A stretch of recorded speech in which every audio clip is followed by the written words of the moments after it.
Jeez, and this is the hard part though. Alrighty. What's up, YouTube? Thanks for clicking on the video. It's my first one. Hopefully I'll be doing a lot more soon. In this video I'm going to be showing you how I got this photo. Okay. No, that's pretty good so far. Hold up. In this video we're going to be going over how I got the edit on this photo that I took of LAKEY last year, as well as some general tips and things that I'm thinking about while I'm editing. Before we get started, I just wanted to say thank you for clicking on the video, and if you find it helpful, consider subscribing. For those of you who don't know me, I am Carson Elison, a portrait, landscape, and brand photographer based in Idaho. I've been shooting for about 6 years and I absolutely love it. I'm excited to start this YouTube channel to bring you guys behind the scenes with me a little bit on some of my shoots and some of my future projects, as well as share the information that I've learned over the years. If you have any ideas for me for videos that you'd like to see in the future, just drop them in the comments and I'll try to make them. My Instagram is @Caxon and my work can be seen there. So let's get into the video. Alright, let's get started. This photo was taken at 125mm at f2.8, 1/800th of a second, ISO 500. So typically I like to start off with the crop and adjust the tilt if necessary. For this one, I kind of like the line here, so I'm gonna go 16:9 crop. And just kind of center that up a little bit. Yeah. Okay, so first we're gonna go into the basics tab, and exposure looks fine for now. We're gonna leave the contrast where it's at. I'm gonna just go ahead and go to the highlights, and I like to drop these down quite a bit, especially with portraits. It gives it a really nice look on the skin sometimes, opposed to brightening them. Dim the highlights, kind of gives a flatter look, a little bit more detail. I think we'll go about 75 for now. So I typically like to raise the shadows just a little bit. This brings out some detail in the hair as well as behind. We can see before and after what we've done so far. So just 2 adjustments gives it quite a different look. We're gonna drop the blacks just a little bit to bring some more contrast back into it. We'll go about to 20. And I am hitting this slash key on Mac right underneath delete to do the before and after. And I like to do that quite a bit after I make a couple of adjustments. I like to decrease the clarity and texture a little bit, as well as the dehaze. And then if there's any parts where I want to add detail back into, like the eyebrows or the eyes or the hair, I'll just do that with the mask. I'm going to bump up the vibrance a little bit just to see the kind of the colors that I'm working with here, as well as the saturation. Next we're going to go and make a mask, a brush mask, and we're just going to soften up the skin a bit.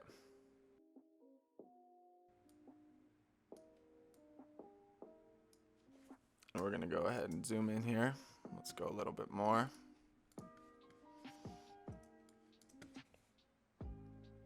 And I'm gonna speed this up for you guys, but I'm just going over all the skin where there's not really anything important, any of the eyes or any of the lips or anything, but you can go over the nose and just kind of go around everything.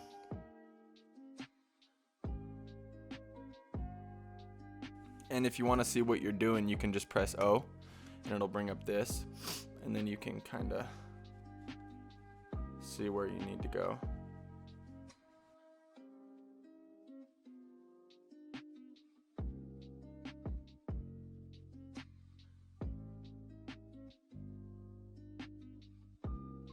Another thing I like to do is go into the eyes,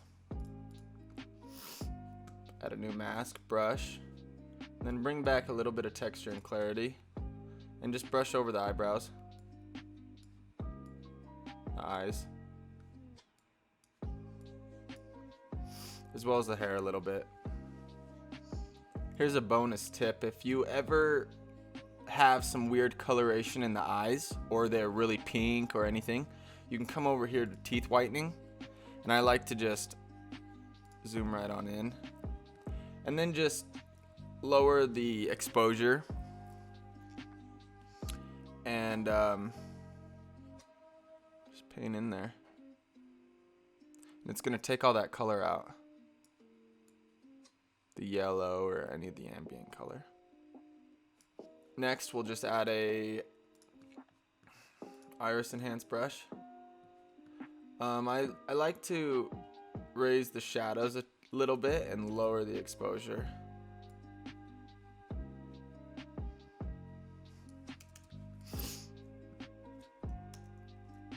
And we'll see with and without the masks. So it just kind of softens it up a bit right there.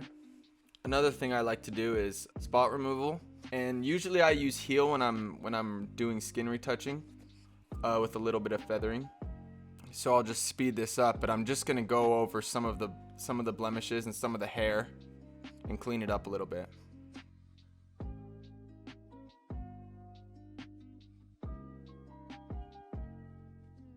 One tip I have for doing this is try to get a spot you can work with first before you do anything too big. So right here, I'm just gonna, instead of going all the way up to the top, I'm just gonna go a little bit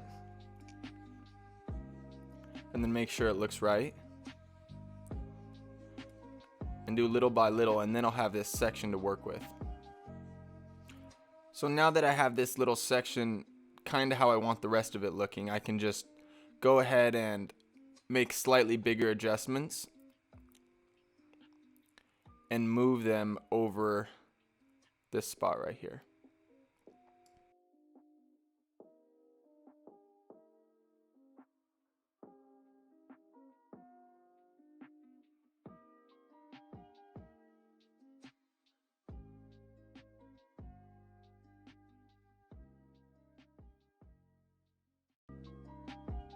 So I think I'm just gonna leave it at that for now. Usually I'll spend a little bit more time, but for the sake of the video, I'm just going to leave that, just so you guys have an idea of what I do there. Next, we're gonna skip the tone curve and we're gonna go straight into the HSL color. And this is really where the photo starts to turn.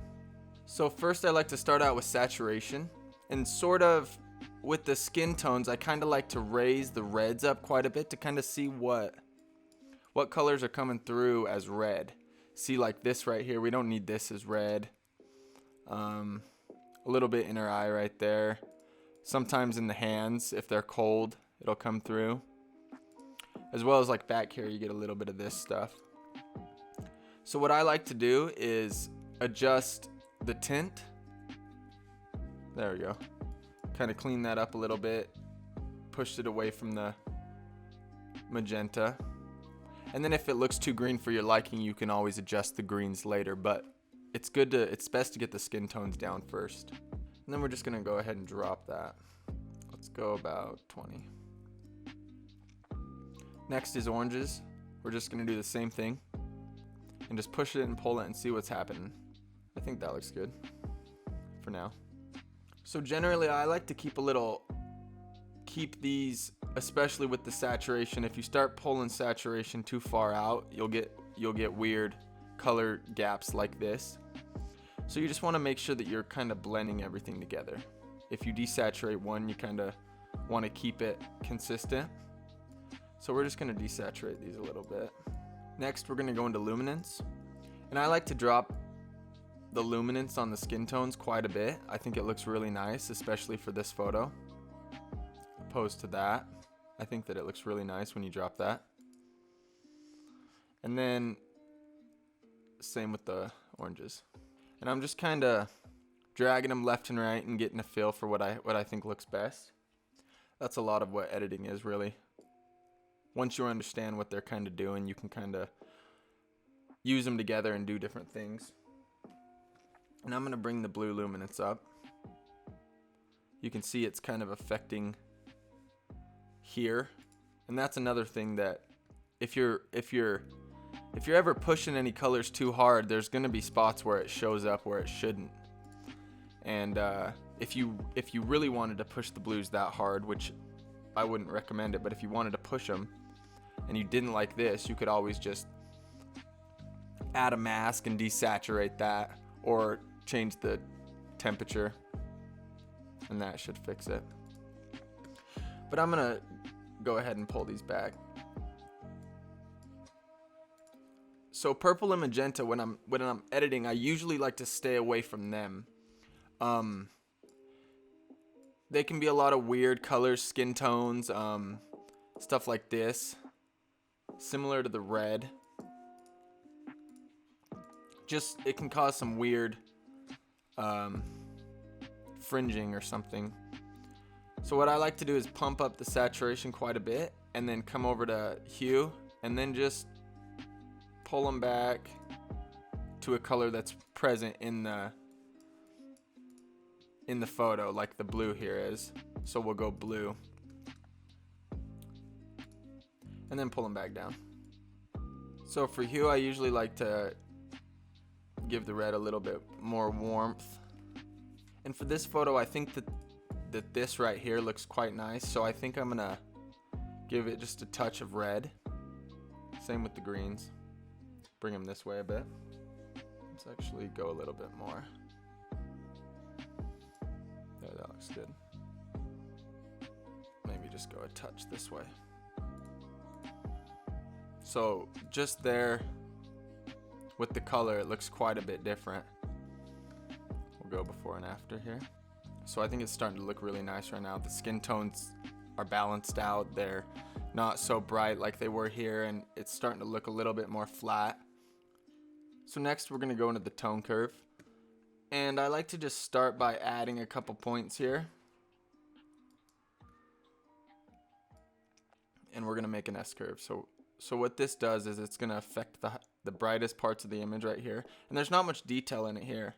So if you do this, moving it is gonna affect, it's gonna be a lot more noticeable, and moving this isn't gonna be as noticeable. But every photo is different with the lighting, but we're just gonna drop this down for now. Kind of flatten the top out a little bit, as well as boost up these midtones just a little bit, and raise those shadows a little. That looks pretty good to me. Next step, I would say come to the calibration, and this is kind of hard to explain what it does, but it'll make the colors kind of separate from each other if you do them well, especially if you have colors that are far enough away from each other. So here we have oranges and greens, you know, and the yellows in between, and the yellow's kind of the ambient color coming through. So they're far enough away from each other, and you can kind of push them a little bit further by doing a calibration adjustment. So I usually like to slide this over this way a little bit, and we'll just go about there. And at first it kind of looks weird, you know, it kind of changes the colors, but they all work together. So if you push this one, then it'll, see how that kind of starting to look. So we'll go about here. I like that. And it kind of makes the greens a little bit more mint and the skin tones a little bit more red. And we'll even go this a little bit. Wow, that's a huge difference right there. We're gonna go into color grading. And this just adds some color in different parts of the tones. So into the shadows here. Warm in the shadows, blue in the highlights is a look that a lot of people like to do. You would never want to do it this much, 36. You always want to keep it subtle, and you can kind of toggle on and off, see what it's doing. But for this one, I think I'm going to go a little bit more green on the shadows, and a little bit more purple in the highlights, and maybe just warm up the midtones a little bit. Bring that down. And I'm going to adjust the balance, and kind of, if you adjust the balance, I think that it puts the green more in just the darker spots. You know.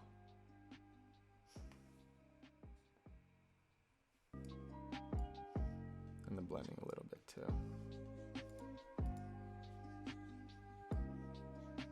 I think that looks good. And we're getting pretty close to the end now. What I might do is come back in and re-go through some of these adjustments. But I think everything looks pretty good so far to me. And I also like to add a bit of grain. We'll do 25 here. It gives it quite a nice look. I like the grain. And that's it. That's typically how I would edit my photos. Here's a little before and after. Yeah, I really like this photo. The expression is great, the composition's good, the light's great, the colors are awesome. Everything really just worked in this photo for me. So that's the video. I hope you guys got something out of it, and if you have any questions relating to the video, let me know in the comments. That's my first YouTube video. Thanks, guys.